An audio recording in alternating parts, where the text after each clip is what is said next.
Hi hello ಎಲ್ಲರಿಗೂ ನಮಸ್ಕಾರ. ಇವತ್ತು ನಾನು ತುಂಬ ವೆರೈಟಿಯಾದ ಹೋಟೆಲ್ ಶೈಲಿಯ ಸೊಪ್ಪಿನ ರಸಂ ಮಾಡೋದು ಹೇಳ್ಕೊಡ್ತಾ ಇದ್ದೀನಿ. ಇಡ್ಲಿ ಜೊತೆ ಅಂತೂ ತುಂಬ ಚೆನ್ನಾಗಿರುತ್ತೆ, ಅನ್ನದ ಜೊತೆ ಮುದ್ದೆ ಜೊತೆ ತುಂಬ ಚೆನ್ನಾಗಿರುತ್ತೆ. ನೀವು ಒಮ್ಮೆ ಈ ರಸಂ ರೆಸಿಪಿ ಟ್ರೈ ಮಾಡಿ. ಸೊಪ್ಪಿನ ರಸಂ ಮಾಡೋದಕ್ಕೆ ಒಂದು ಕಡಾಯಿ ಇಟ್ಕೊಳ್ಳೋಣ. 1.5 ಲೀಟ್ರಷ್ಟು ನೀರು ಹಾಕಿ ನೀರು ಸ್ವಲ್ಪ ಬಿಸಿ ಆಗೋದಕ್ಕೆ ಬಿಟ್ಟಿದ್ದೀನಿ. ಸೊಪ್ಪಿನ ರಸಂ ಮಾಡೋಕ್ಕೆ 3 ಥರದ ಸೊಪ್ಪು ಯೂಸ್ ಮಾಡ್ತಾ ಇದ್ದೀನಿ. ನಿಮ್ಗೆ ಎಷ್ಟು ಬೇಕೋ ಅಷ್ಟು ಥರದ ಸೊಪ್ಪು ಬೇಕಾದರೂ ಯೂಸ್ ಮಾಡ್ಬೋದು. ನಾನಿಲ್ಲಿ ಪಾಲಕ್ ಸೊಪ್ಪು, ಅರಬೆ ಸೊಪ್ಪು ಹಾಗೆ ಕೆಂಪು ಅರಬೆ ಸೊಪ್ಪು, ನಾನು 3 ಥರದ ಸೊಪ್ಪು ತಗೊಂಡಿದ್ದೀನಿ. ನೀಟಾಗಿ ವಾಶ್ ಮಾಡಿ ಚಿಕ್ಕದಾಗಿ ನೈಸಾಗಿ ಕಟ್ ಮಾಡ್ಕೋಬೇಕು.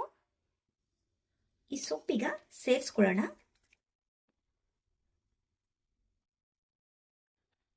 ಮೂರು ಟೊಮೊಟೊ ತಗೊಂಡಿದ್ದೀನಿ, 2 ಈರುಳ್ಳಿ, 3 ಹಸಿಮೆಣಸಿನ್ಕಾಯಿ, ಕೊಬ್ಬರಿ ತುರಿ, ಕೊತ್ತಂಬರಿ ಸೊಪ್ಪು ಇಷ್ಟು ಬೇಕಾಗುತ್ತೆ. ಸೊಪ್ಪಿನ ಜೊತೆ ಟೊಮೊಟೊ, ಈರುಳ್ಳಿ, ಹಸಿಮೆಣಸಿನ್ಕಾಯಿ ಸೇರಿಸ್ಕೊಳ್ಳೋಣ.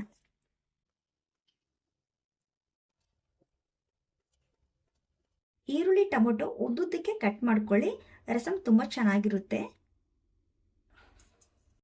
ಅರ್ಧ ಸ್ಪೂನು ಅರಿಶಿನ ಪೌಡರ್, 1/4 ಸ್ಪೂನಷ್ಟು ಜೀರಿಗೆ, ರುಚಿಗೆ ತಕ್ಕಷ್ಟು ಉಪ್ಪು. ಈಗ ಎಲ್ಲವನ್ನು ಚೆನ್ನಾಗಿ ನೀಟಾಗಿ ಮಿಕ್ಸ್ ಮಾಡ್ಕೊಳ್ಳೋಣ. ಮಿಕ್ಸ್ ಮಾಡಿ ಕುದಿಯೋದಕ್ಕೆ ಬಿಡೋಣ. ಪ್ಲೇಟ್ ಮುಚ್ಚಿ.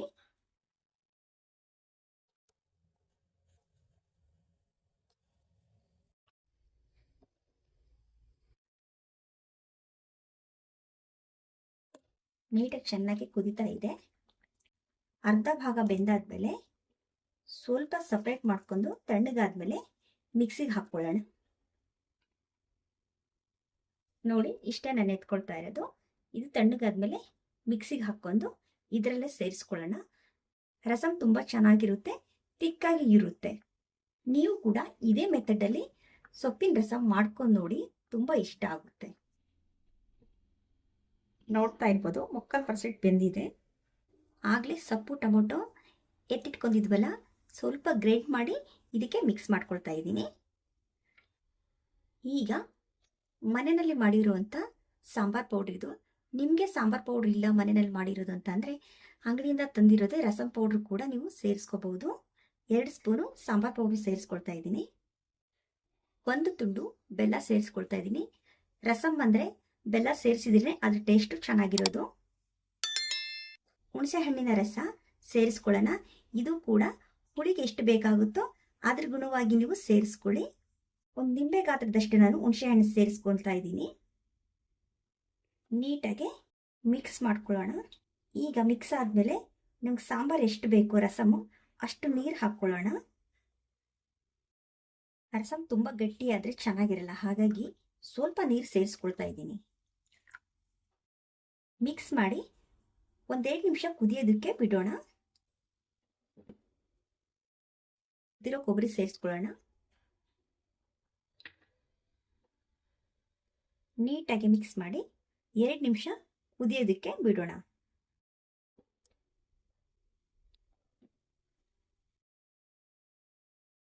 ಸೊಪ್ಪಿನ ರಸಂ ರೆಡಿ ಆಗಿದೆ, ನೋಡ್ತಾ ಇರ್ಬೋದು.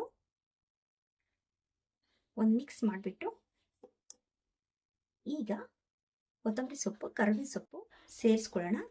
ಕೊತ್ತಂಬರಿ ಸೊಪ್ಪು, ಕರಿಬೇವಿನ ಸೊಪ್ಪು ಸೇರಿಸೋದ್ರಿಂದ ತುಂಬ ಫ್ಲೇವರ್ ಇರುತ್ತೆ, ಹೋಟೆಲ್ ರೀತಿಯ ಘಮ ಬರುತ್ತೆ. ನೀವು ನೋಡ್ತಾ ಇರ್ಬೋದು ಎಷ್ಟು ಕಲರ್ಫುಲ್ಲಾಗಿ ಬಂದಿದೆ ಅಂದರೆ.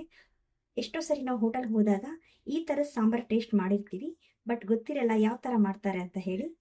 ನೋಡ್ತಾ ಇರ್ಬೋದು ಸಾಂಬಾರು ಯಾವ ರೀತಿ ಬಂದಿದೆ ಅಂತ. ನೋಡಿ, ಇದಕ್ಕೆ ಬೇಳೆ ಸೇರಿಸಿ ಸಾಂಬಾರು ಮಾಡಿದ್ದೀವಿ ಅಂತ ಅನಿಸುತ್ತೆ. ತುಂಬ ಫೈನಾಗಿ ತಿಕ್ಕಾಗಿ ಬಂದಿದೆ. ಸೊಪ್ಪಿನ ರಸಂ ತುಂಬ ಚೆನ್ನಾಗಿದೆ. ನೀವು ಒಮ್ಮೆ ಟ್ರೈ ಮಾಡಿ. ಈ ಥರ ಹೊಸ ಹೊಸ ರೆಸಿಪಿ ನಿಮಗೆ ತೋರಿಸ್ಕೊಡ್ತಾ ಇರ್ತೀನಿ, ಯಾಕೆಂದರೆ ತುಂಬ ಈಜಿ ಆದಂಥ ರೆಸಿಪಿ ನಾನು ನಿಮಗೆ ಹೇಳ್ಕೊಡೋದು.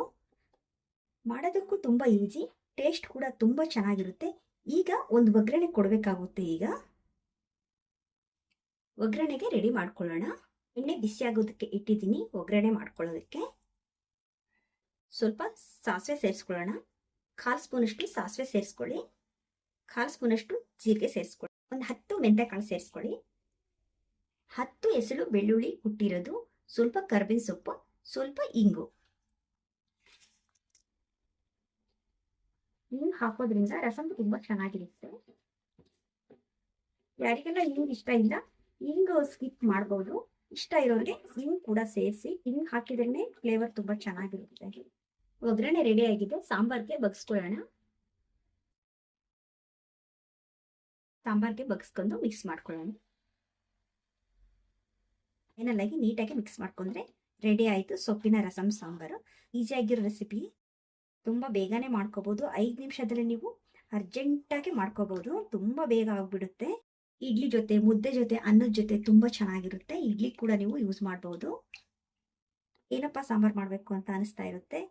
ಎಷ್ಟು ಸಾಂಬಾರು ಮಾಡಿದ್ರೂ ವೆರೈಟಿ ಡೈಲಿ ವೆರೈಟಿ ಸಾಂಬಾರು ಮಾಡ್ತಾ ಇರ್ತೀವಿ. ಆದರೆ ಪ್ರತಿ ದಿನಾನೂ ಏನೋ ಒಂದು ಸಾಂಬಾರು ಬೇಕೇ ಬೇಕು. ಹಾಗಾಗಿ ಈ ಥರ ಸಡನ್ನಾಗಿ ನಿಮಗೆ ಸೊಪ್ಪಿದ್ರೆ ಸಾಕು, ಬೇಗನೆ ಸೊಪ್ಪಿನ ರಸಮ್ ಮಾಡ್ಕೋಬೋದು. ತುಂಬ ರುಚಿಕರವಾಗಿರುತ್ತೆ, ತುಂಬ ಟೇಸ್ಟ್ ಆಗಿರುತ್ತೆ, ಬೇಗ ಕಡಿಮೆ ಸಮಯದಲ್ಲೂ ಕೂಡ ಆಗುತ್ತೆ. ನನ್ನ ಚಾನಲ್ನಲ್ಲಿ ತುಂಬ ಈಸಿ ಆದಂಥ ರೆಸಿಪಿ ವಿಡಿಯೋ ಕೂಡ ಇದೆ. ಆ ವಿಡಿಯೋ ಕೂಡ ನೀವು ನೋಡಿ. ಕಡಿಮೆ ಪದಾರ್ಥದಿಂದ ಬೇಗ ಆಗುವಂಥ ಈಸಿಯಾದ ರೆಸಿಪಿ ತೋರಿಸ್ಕೊಟ್ಟಿದ್ದೀನಿ ನಿಮಗೆ ಇವತ್ತಿನ ವಿಡಿಯೋದಲ್ಲಿ. ಮುಂದೆ ಮತ್ತೆ ಈಸಿಯಾದ ರೆಸಿಪಿ ಬೇಕು ಅಂತ ಅಂದರೆ ಚಾನಲ್ ಸಬ್ಸ್ಕ್ರೈಬ್ ಮಾಡ್ಕೊಳ್ಳಿ. ಈ ವಿಡಿಯೋ ನಿಮಗೆ ಇಷ್ಟ ಆದರೆ ಲೈಕ್ ಮಾಡಿ, ಶೇರ್ ಮಾಡಿ.